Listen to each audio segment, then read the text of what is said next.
What's up guys, I'm Justin Greenwalt, and this is the crash course to compression for drummers.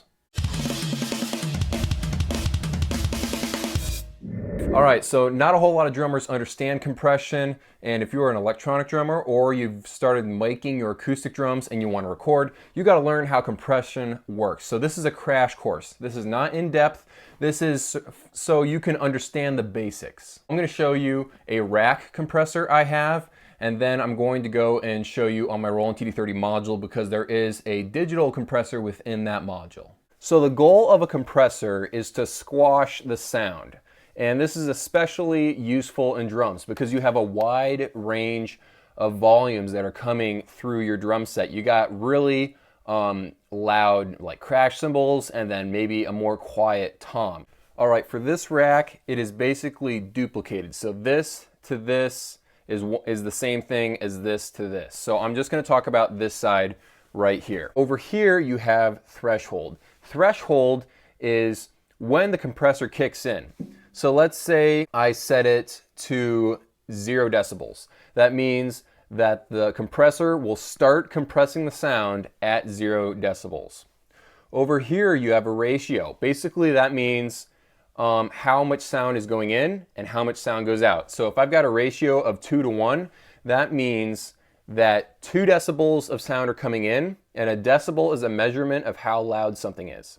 So if 2 decibels of sound are coming in, that means 1 sound will come out. And over here you have attack. Remember over here I said threshold? If we put it at 0 decibels, which would be right here, attack would be how fast it will compress when it detects that it has hit 0 decibels, and that's in milliseconds. And over here is release. And release is when it sees that it is below 1 decibels, how fast the compressor releases compressing. So this is how fast it compresses, and this is how fast it releases its compression. Attack and release. And over here we have output. And maybe some people will call that makeup gain. Basically, if you've got a ratio of 3 to 1 where your drums are coming in at 3 decibels and then they're coming out at 1 decibel, you've lost a lot of audio. Now the good news is that you've compressed the sound. So the hard hits of the snare are closer in volume to the soft hits of the snare, and it brings out different characteristics of the drums. The problem is the overall volume is down. So the output or makeup gain is where you would bring it back to its original level or wherever you want it to be. Now I'm going to switch over to my Roland TD30 module. My Roland TD30 module has the ability to add compressors to each individual pad and a master compressor. I'm going to go over the master compressor right now. So I'm going to play a drum track, and this is what it sounds like without compression.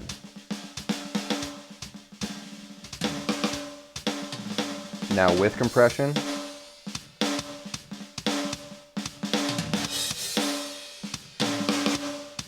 Comp 2.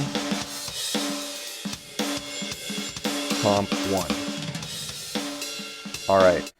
Those were different compression presets. So each of these presets has a different combination of gain, attack, release numbers. So let me just explain them quick. In compression 1, it was a softer compression. You got a ratio of 2 to 1. Remember, 2 decibels of sound going in, 1 decibel of sound going out of the compressor. And then the attack was at 1 millisecond.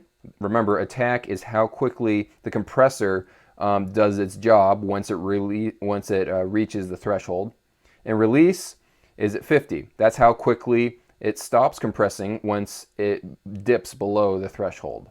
In compressor 2, this is my favorite in this module, the attack time is insane. It's 1/10 of a millisecond. That's really, really quick. And then the release is at 80. The ratio is 3 to 1, so that's a harder compression, and sometimes you'll have to turn the gain up in order to compensate for that. And hard comp. This is a ratio of 4 to 1. So like I said, compressor 2 is my favorite of these. The thing about compressors is when you're an electronic drummer, you lose a little bit of the dynamics of the drum set. Remember, the softer hits are louder and the louder hits are a little softer. So you're losing that range of sound and feel. Now that's fine because I believe a compressor makes the drum set sound better, but the feel for the drummer is diminished a little bit. So what you might want to think about doing is adding a compressor after you've already recorded your drum track. That way you get the great feel, but you can still get that great sound after the fact. I hope that video helped you out. Be sure to go check out my videos down below. Subscribing is the best way to keep on top of every new video I release. And be sure to go check out my Facebook group, 65 Drums. Thanks for watching. See you guys in the next video.